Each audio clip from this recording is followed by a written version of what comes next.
సార్థకం మనుషుల ప్రేమ కొంచెం, దానికి కూడా లంచం.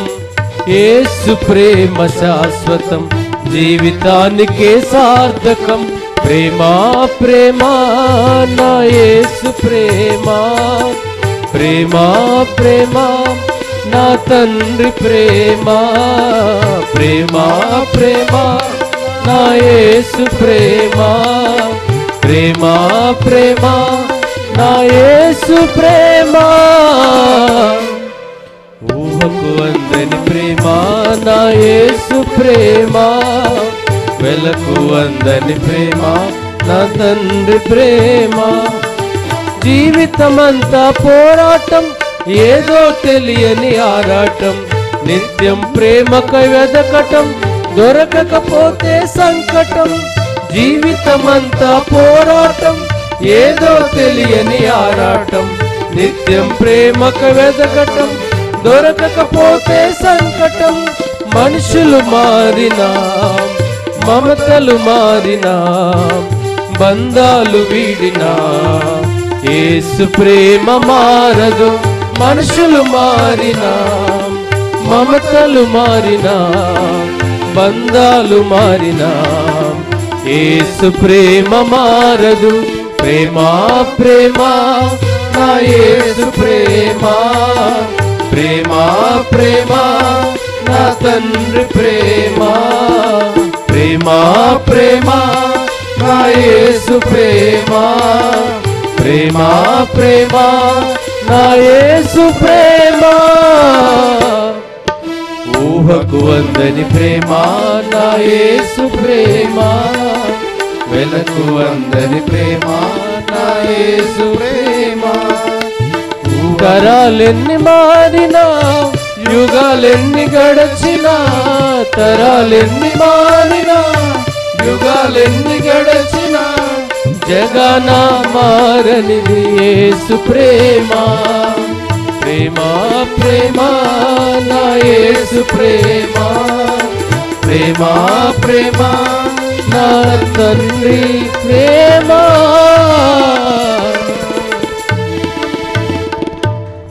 ఓపెన్లో పాడితే బాగుంటాయి కదా, దట్ టైప్ 10 మందిలో పావు చదువుతున్నట్టు.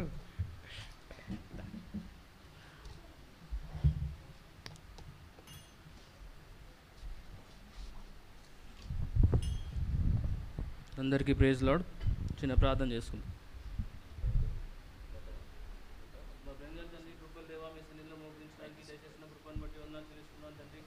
ప్రభా, ఎన్నిక లేని వాడిని, అయోగ్యుని ప్రభా, తండ్రి ఇక్కడ నిలబడడానికి కూడా ప్రభు ఏ యోగ్యత లేదు, కానీ కేవలం మీ స్థితిలో కృప ద్వారా ఇంకా సజీవ లెక్కలో మీరు ఉంచినందుకు వందనాలు చెల్లించుకుందాం తండ్రి. ప్రభా, ఈ బేతేల్ సంఘంలో తండ్రి మీరు ఏర్పాటు చేసుకున్న ఈ సంఘంలో ప్రభా నేను నిలబడి తండ్రి మీరు నా జీవితంలో చేసిన కొన్ని అద్భుత కార్యాలు అయితేనేమి ప్రభావ, మీ చిత్తం అయితేనేమి వాళ్ళ ప్రభావ నా ప్రభావ సంఘానికి తెలియజేసే విషయంలో ఇక్కడ నిలబెట్టినందుకు వందనాలు చెల్లించుకున్నాం తండ్రి.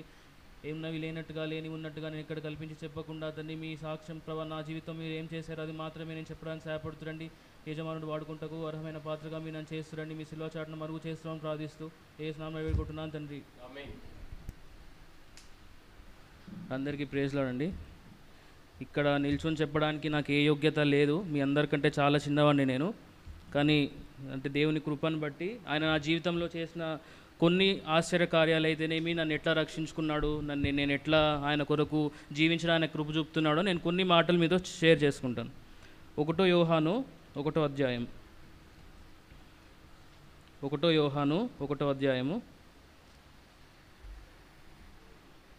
1వ వచనం. 1 యోహాను 1వ అధ్యాయము 1వ వచనం. కూర్చున్నది ఆది నుండి ఏది ఉండెను, మేమేది వింటిమో, కన్లార ఏది చూచితిమో, ఏది నిదానించి కనుగొంటిమో, మా చేతులు దేనిని తాకి చూచెనో అది మీకు తెలియజేయుచున్నాము. సాక్ష్యానికి కరెక్ట్ డెఫినేషను ఈ యొక్క వచనం.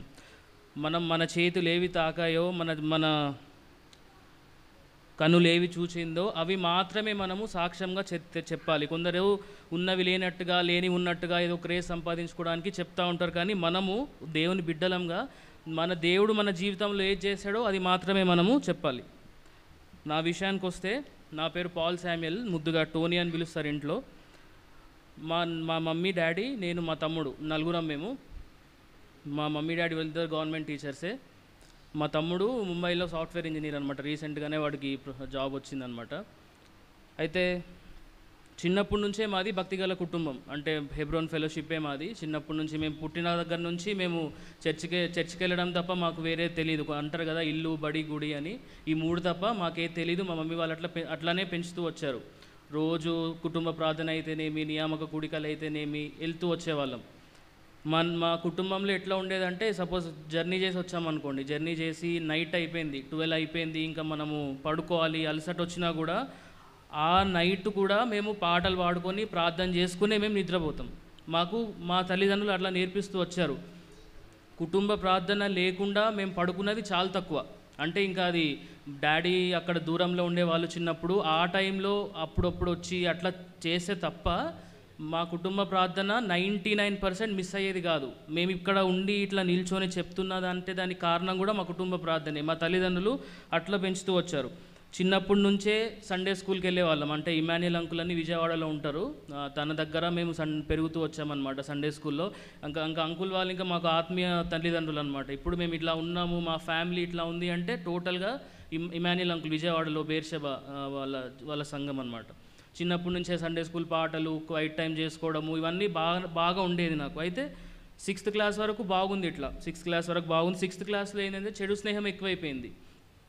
అంటే ఆ చెడు స్నేహం అంటే ఏం చేయము, ఈ అల్లరి పనులు అవి తప్ప ఏముంటాయి 6th క్లాస్లో. కానీ అప్పుడు మా ఫ్రెండ్స్తో కలిసి చెప్పకుండా ఇవి ఏమంటారు, అది చర్చ్ ఉండేది, అది మన చర్చ్ ఉండేది హెబ్రోన్ చర్చ్. దాంట్లో దొంగతనంగా వెళ్ళి జామాకులు కోసేవాళ్ళం మేము. జామాకులు కోసి అది చింతపండు ఉండ చేసి ఉప్పు కారం వేసుకుని తినేవాళ్ళం. స్కూల్కి తీసుకుపోయేటోళ్ళం దాన్ని. అట్లా ఒకసారి అట్లా ఒక 2-3 సార్లు అవుతుంది, 4 సార్లు అవుతూ ఉంది. అది నాకెందుకు అంత చిన్నప్పుడే నాకు అనిపిస్తుంది, నువ్వు దొంగతనం చేసినావు కానీ నువ్వు డైరెక్ట్ చర్చిలోంచే చేస్తున్నావు దొంగతనం. అది తప్పు, ఎక్కడ చేసినా తప్పు. దేవుని సన్నిధిలో నువ్వు దేవుని అంటే తినడం తప్పు, అడిగి తీసుకోవచ్చు దానికి. ఎందుకంటే వాళ్ళ సేవకుల పిల్లలు దాదాపు మా ఫ్రెండ్స్, ఎందుకంటే వాళ్ళు వచ్చే వాళ్ళందరూ నా ఏజ్, మా తమ్ముడు ఏజే ఉంటుండే కాబట్టి మేము వాడిని అడిగి తీసుకోవచ్చు. కానీ అట్లా చేయకుంటే మేమే డైరెక్ట్గా జామాకులు తీసుకుని తినటంలో నాకు ఒకసారి అనిపించింది, ఇది నువ్వు చేస్తుంది కరెక్ట్ కాదేమో, ఒకసారి ఆలోచించుకో అన్నట్టు నాకు అనిపిస్తుంది. అంత చిన్నప్పుడు ఏం చేస్తాంలే అని నేనే వదిలేసాను. అయితే ఒకరోజు ఏమైంది, మేము ఆర్మూర్ అని, మా దగ్గర నిజామాబాద్ దగ్గరనే ఉంటుంది ఆర్మూర్ అని, అక్కడ ఒక నెహెమియా అంకుల్ అని, కర్నూలు నెహెమియా అంకుల్ మీ అందరికి తెలిసి ఉంటుంది. కర్నూలు నెహెమియా అంకుల్ వస్తున్నారు అక్కడికి. మా డాడీ వాళ్ళు కుటుంబంగా వెళ్దాం, మనము బస్సులో వెళ్దామని చెప్తే సరే అని నేను ఏదో సాకు చెప్పాను కానీ మా డాడీ వాళ్ళు తీసుకెళ్లారు. డాడీని మేము 4 వెళ్ళాం. వెళ్ళినప్పుడు అక్కడ యెషయా గ్రంథము 53వ అధ్యాయము మీద అంకుల్ అక్కడ ధ్యానం చేస్తూ ఉన్నారనమాట. చేసుకుంటా ఆయన ఒక్కసారి చదువు, అంటే ఆ అధ్యాయం అంతా మన కొరకు ఆయన ఎట్లా శ్రమ అనుభవించారు, ఎట్లా మన కోసం ఆయనకి ఏ తప్పు లేకుండా చనిపోయారు, అదంతా చెప్తా ఉన్నప్పుడు ఆ మాటలన్నీ నాకే సూటిగా తగిలినాయి. ఆయన ఏమన్నాడు, నువ్వు దొంగతనం చేస్తున్నావేమో, మీ డాడీ వాళ్ళకి మీ సంఘ కాపరికి కూడా తెలియకుండా చేస్తున్నావేమో అనేసరికి నాకు ఇంకా భయం పట్టుకుంది.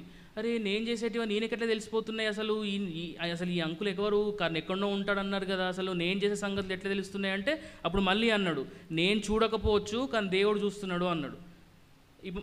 అంటే ఇదంతా నాలో సంభాషణ నాకే. మరి ఇప్పుడు ఏం చేయాలి నేను, అంటే నేనే మాట్లాడుకుంటున్నా, ఇప్పుడు నేనేం చేయాలంటే నువ్వు నీ పాపాలు ఒప్పుకుంటుండే అక్కడ అంకుల్ అక్కడ నుంచి. అంటే ఎట్లా అంటే ఒక కంటిన్యూస్ ఒక వ్యక్తితో మాట్లాడుతున్నట్టే అంకుల్ అక్కడ వాక్యం చెప్తున్నాడు, నాది నేను అనుకుంటున్నాను లోపల.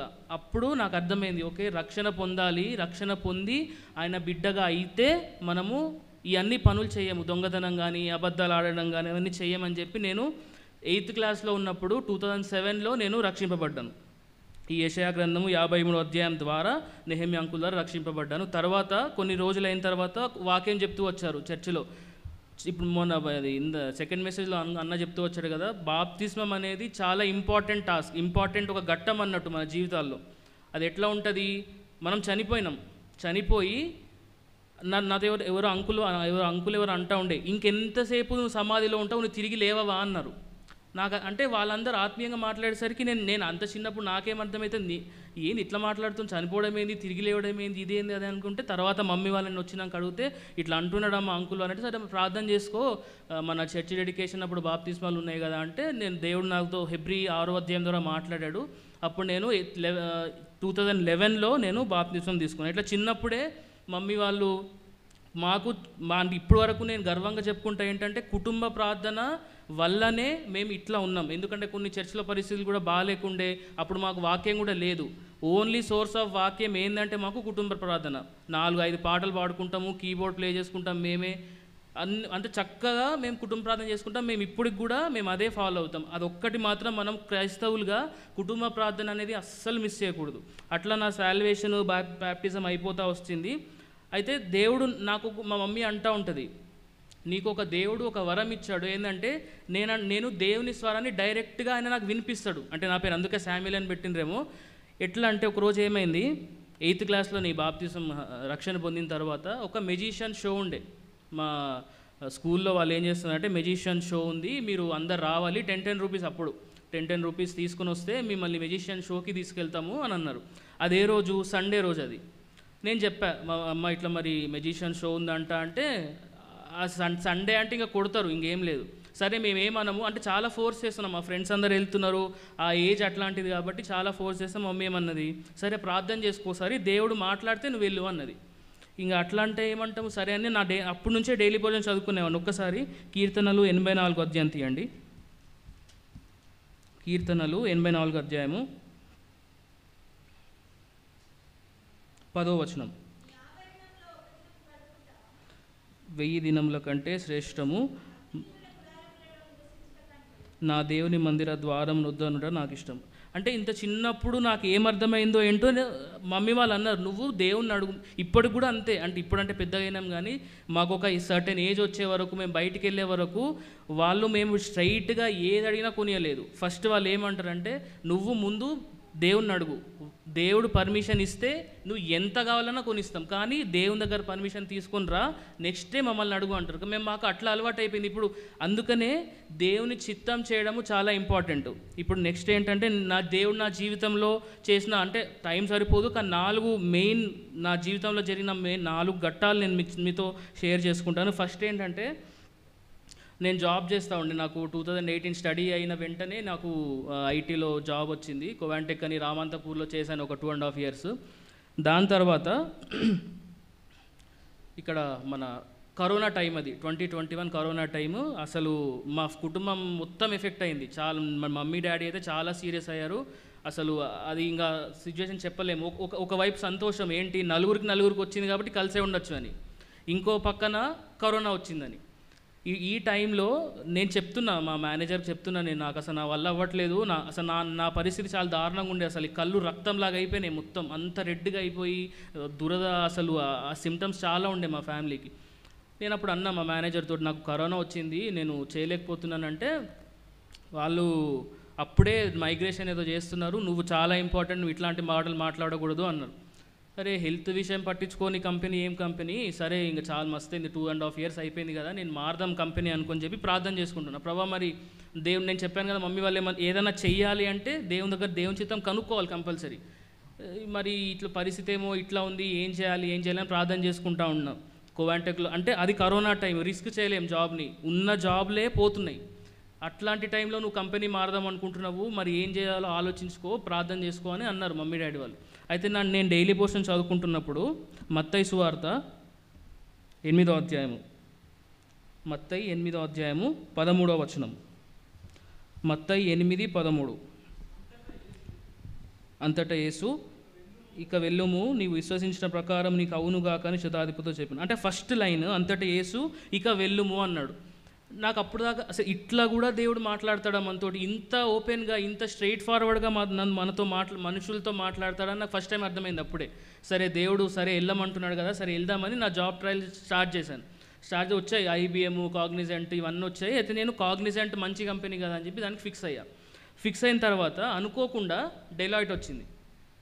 డెలాయిట్ అంటే అది ఆ స్టాండర్డ్ అంతా వేరు, వాళ్ళ రిక్రూట్మెంట్ ప్రాసెస్ కానీ అదంతా వేరు ఉంటుంది.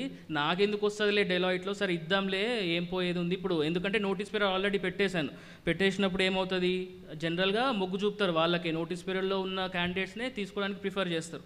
సరే డెలాయిట్లో చేద్దాం, నాకు ఇష్టం కొద్దిగా ఎందుకో నచ్చుతుంది డెలాయిట్ ఎందుకో, సరే ఇద్దాం, రాదని తెలుసు కంపల్సరీ ఇచ్చిన. అది ఆటోమేటిక్, అది ఏమైందో దేవుని కృప వల్ల వచ్చింది డెలాయిట్లో.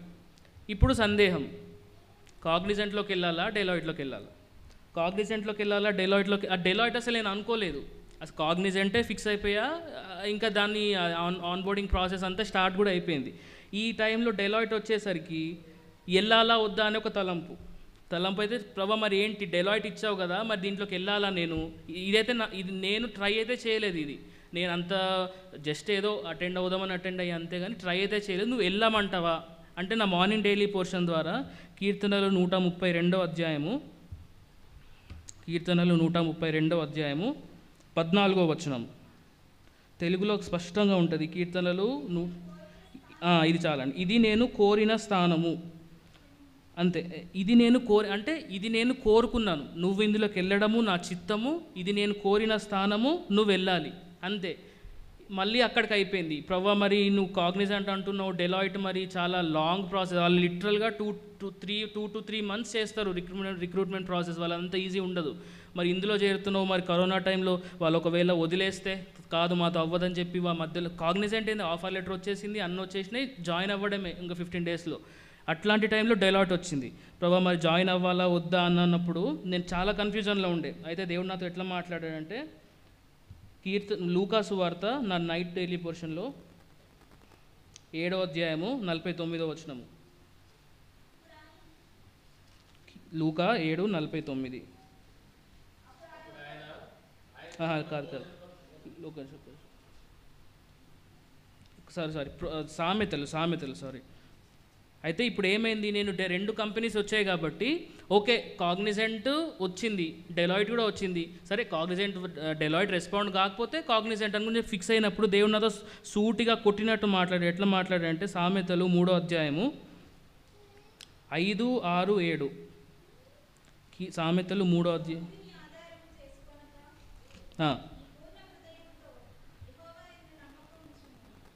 ప్రవర్తన ఒప్పుకొనుము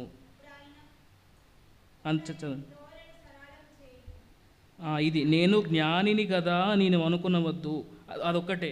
అంటే నువ్వేంటి ఇప్పుడు నాతోటే ఆటలాడుతున్నావు అన్నట్టు మాట్లాడాడు దేవుడు. నేను డెలాయిట్ నీకు ఇచ్చాను, కానీ నువ్వు మళ్ళీ దీన్ని బ్యాకప్ లాగా ఎందుకు పెట్టుకుంటున్నావు అని చెప్పి అంత సూటిగా అంత స్పష్టంగా మాట్లాడేసరికి నా కళ్ళల్లో నీళ్ళే తిరిగినాయి. అంటే ఇంత కేర్ చేస్తున్నాడు ఆ ప్రభు నా గురించి. అంటే ఆయన చిత్తము నెరవేర్చడం కొద్దిగా కష్టమే, కానీ దాంట్లో ఉన్నంత ఆనందము ఇంకా దేంట్లో లేదు. ఇట్లా నాతో జాబ్లో మాట్లాడుతూ వచ్చాడు. తర్వాత కొన్ని డెలాయిట్లో నేను ఆయన చిత్త ప్రకారంగా ఆయన వాగ్దానం ఇచ్చాడు, నువ్వు ఫస్ట్ నుంచి నువ్వు నాకు నమ్మకంగా ఉండాలి, అయితే నీ స్థితి మొదట కొద్దిగా ఉండినను తర్వాత నువ్వు తుదకు మహాభివృద్ధిని పొందేదవు అని చెప్పి యోబులో మాట్లాడతాడు దేవుడు. అట్లా మాట్లాడి ఇప్పటి వరకు కంటిన్యూ చేస్తున్నాడు. దాని తర్వాత ఈ సెకండ్ ఇన్సిడెంట్ ఏంటంటే మ్యారేజ్. నేను అంటే ఫ్రాంక్గా చెప్పాలి అంటే 32 years వచ్చినాక నేను చేసుకుందాం అనుకున్న మ్యారేజ్. అంటే నేను ఒక్కనే కాదు, మా ఫ్రెండ్ కూడా.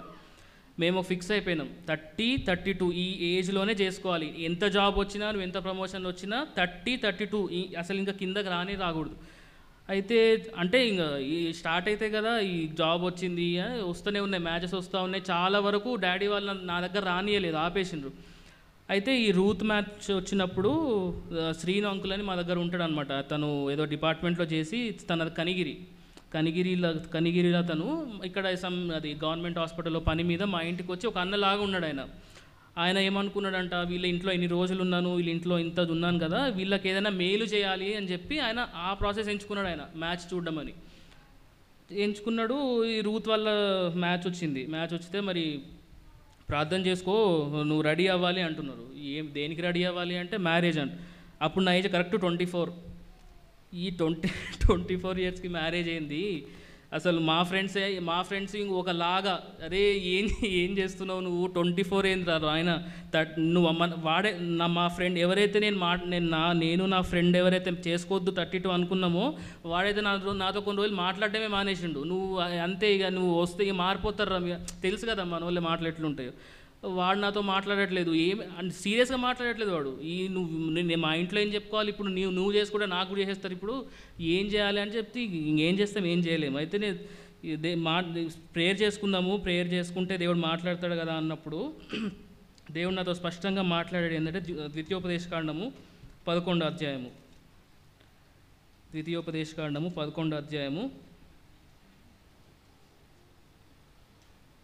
12వ వచనంలో సెకండ్ దాంట్లో, అది నీ దేవుడైన యెహోవా లక్ష్యపెట్టు దేశము. అంటే దేవుని దృష్టిలో నేనున్నాను, నాకు భాగస్వామిగా రావడానికి రూతు కూడా, అంటే దేవుడు ఏమంటున్నది, యెహోవా దేవుడైన యెహోవా లక్ష్యపెట్టు దేశం అన్నాడు. ఇది ఎట్లా అంటే అది మన బక్సింగ్ అంకుల్ రాస్తాడు కదా, అలసిన వారి కూరడించే మాటల్లో, నేను చదువుకున్నప్పుడు ఇది వచ్చిందనమాట. అయితే నేను సాటిస్ఫై లేను, ప్రభా ఇది ఇంత పెద్దది ఒక లైఫ్ టర్నింగ్ పాయింట్ కదా, మరి నువ్వు దీంతో కాదు, నువ్వు డైరెక్ట్ నాతో బైబిల్ ద్వారానే మాట్లాడు, నేను వాటి మీద డిపెండ్, అంటే నేను తక్కువ చేయట్లేదు వాటిని, బైబిల్ మాట్లాడితే ఇంక అథెంటిక్. అయితే దేవుడు అప్పుడు ఏం మాట్లాడాడంటే, ఇర్మియా గ్రంథము 29వ అధ్యాయము, ఇర్మియా గ్రంథము 29వ అధ్యాయం 11వ వచనం. ఇర్మియా 29:11. నేను ఎరుగుతును, రాబో కాలమందు మీకు నిరీక్షణ కలుగునట్లుగా అవి సమాధానకరమైన ఉద్దేశములే కానీ హానికరమైనవి కావు. ఇది యెహోవా వాక్కు.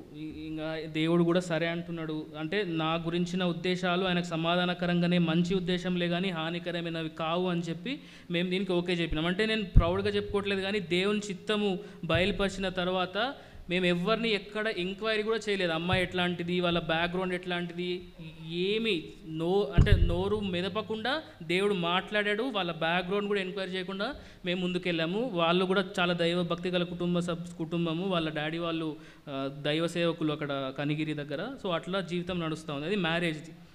థర్డ్ ఏంటంటే, తర్వాత దేవుడు మమ్మల్ని ప్రేమించి ఒక ఇల్లు అనుగ్రహించాడు నల్లగండ్ల, ఇక్కడ సాధనా స్కూల్ బ్యాక్ సైడ్ ఉంటుంది, అది మన హుడా లేఅవుట్లో. అది ఒకసారి ఒక వచనం చదువుతాను, యెషయా 55, యెషయా గ్రంథము 55వ అధ్యాయము, యెషయా 55, 8, 9 వచనాలు. మీ తలంపుల వంటివి కావు, మీ త్రోవలు నా త్రోవల వంటివి కావు, ఇదే యెహోవా వాక్కు.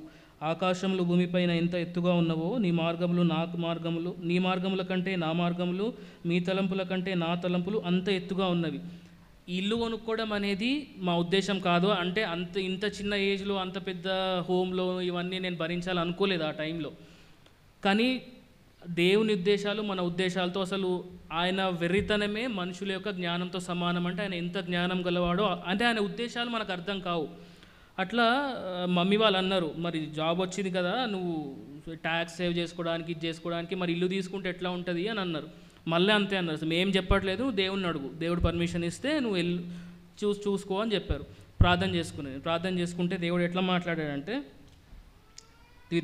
అంటే అడిగాను దేవుని దగ్గర, ప్రభా మరి ఇంత చిన్న ఏజ్లో మనకు ఏమంటారు సరిగా సెటిల్ కూడా కాలేదు, ఓకే ఇప్పుడిప్పుడే జాబ్లో కొద్దిగా నిలదొక్కుంటున్నాం, మరి ఇప్పుడే హోమ్లోనంటే ఎట్లా అంటే, స్టార్ట్ చేయాలా జాబ్, అది ఇల్లు ఎతకడం స్టార్ట్ చేయాలా వద్దా కనుక్కున్నప్పుడు ద్వితీయోపదేశకాండము 2వ అధ్యాయము 31వ వచనం. ద్వితీయోపదేశకాండము 2వ అధ్యాయం.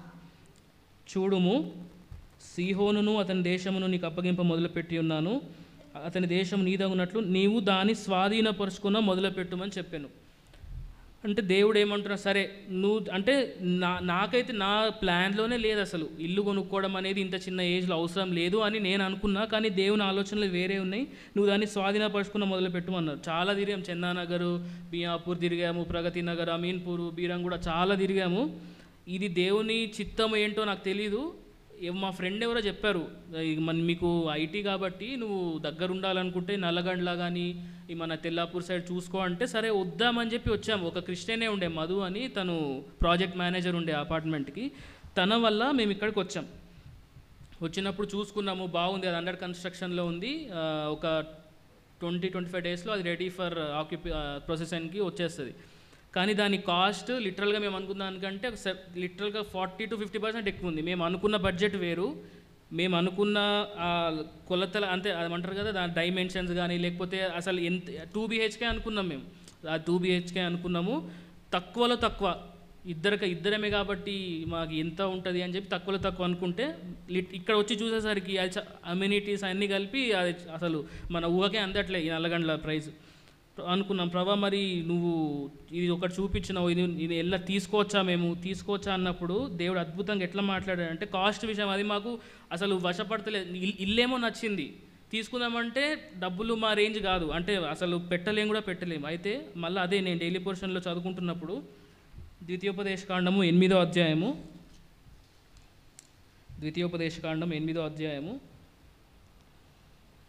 19వ వచనం చదవండి ఒకసారి.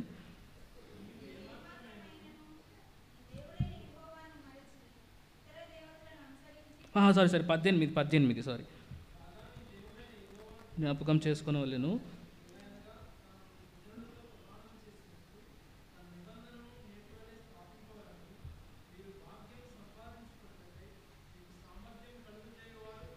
కలుగజేయవాడు ఆయన. అంటే మీరు కాస్ట్ విషయం భయపడొద్దు, ఇది నా చిత్తం కాబట్టి దాన్ని దాన్ని స్వాధీనపరచుకోవడానికి నేనే మీకు కలుగజేస్తాను, సామర్థ్యం నేనే మీకు కలుగజేస్తాను, మీకు భయపడకంటే. అసలు ఎంత మంచిగా అనిపించినాయంటే మాటలు.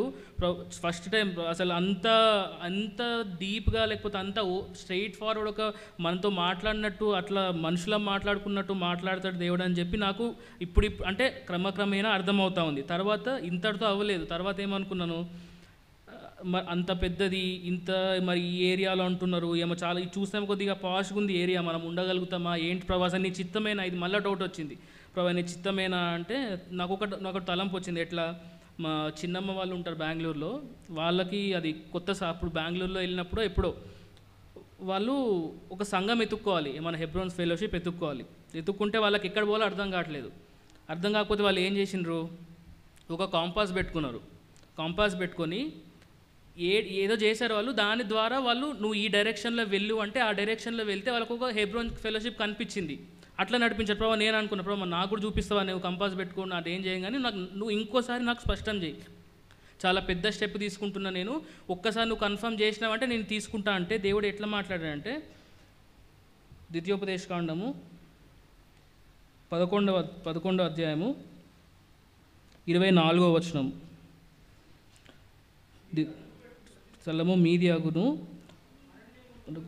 లెబానోను వరకు, యూఫ్రటీస్ నది మొదలుకొని పడమటి సముద్రం వరకు మీ అంటే నాకు డైరెక్షన్స్తో సహా చూపెట్టాడు దేవుడు.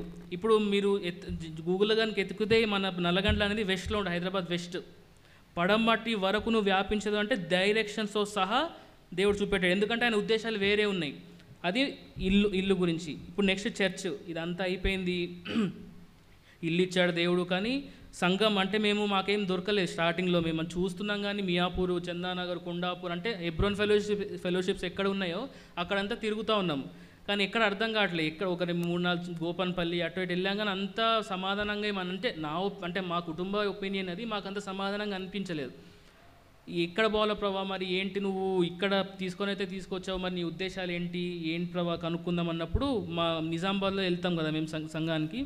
అక్కడ బాలసుందరం అంకులు మన నతానిల్ అన్న కాంటాక్ట్ ఇచ్చారు, ఇట్లా లింగంపల్లిలోనే ఉంటారు, ఒకసారి వెళ్ళి చూడండి, మన సహవాసమే వాళ్ళది అని చెప్పారు. తర్వాత తీసుకున్నాం కాంటాక్ట్, మేము మర్చిపోయినాం. మేము ఎందుకంటే మండే టు ఫ్రైడే ఇక్కడ ఉండేవాళ్ళము, ఫ్రైడే నైట్ ఇంక వెళ్ళిపోయేవాళ్ళం, బోధనకి వెళ్ళిపోయి అక్కడ సంఘం అటెండ్ అయ్యి మళ్ళీ వెంటనే మండే కానీ ట్యూస్డే కానీ వచ్చి ఇట్లా అప్ అండ్ డౌన్ చేసేవాళ్ళం. ఎందుకంటే సంఘం కరెక్ట్ దొరకలేదు ఇక్కడ. అయితే మరి ఈ సంఘం ఒకటి ఉంది, ఒకసారి వచ్చాం, అన్న వాళ్ళని కలిసాం, అన్న మాట్లాడాడు, మంచిగా అనిపించింది. కానీ ప్రభా మరి నీ చిత్తమేనా, ఇది ఎట్లా, మరి ఇది ఇంకెళ్ళాలా వద్దా, ఈ సంఘానికి మేము అవసరమా, మేము లేకపోతే వెళ్ళాలా వద్దా అన్నప్పుడు దేవుడు ఎంత స్పష్టంగా మాట్లాడాడంటే 1వ రాజులు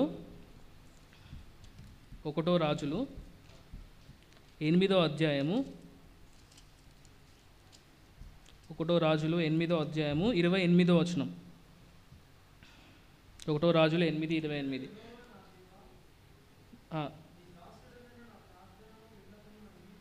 29 అన్న, సారీ 29.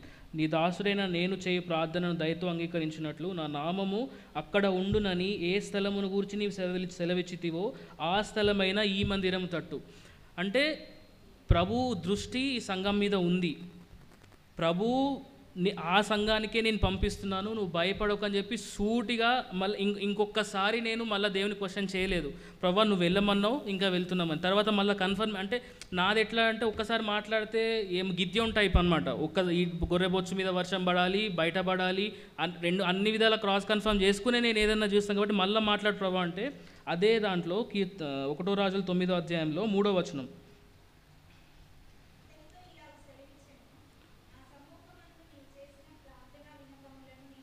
చితిని నా నామము అక్కడ పరిశీలన లాస్ట్ది, నా దృష్టియు నా మనసును ఎల్లప్పుడూ అక్కడ ఉండును.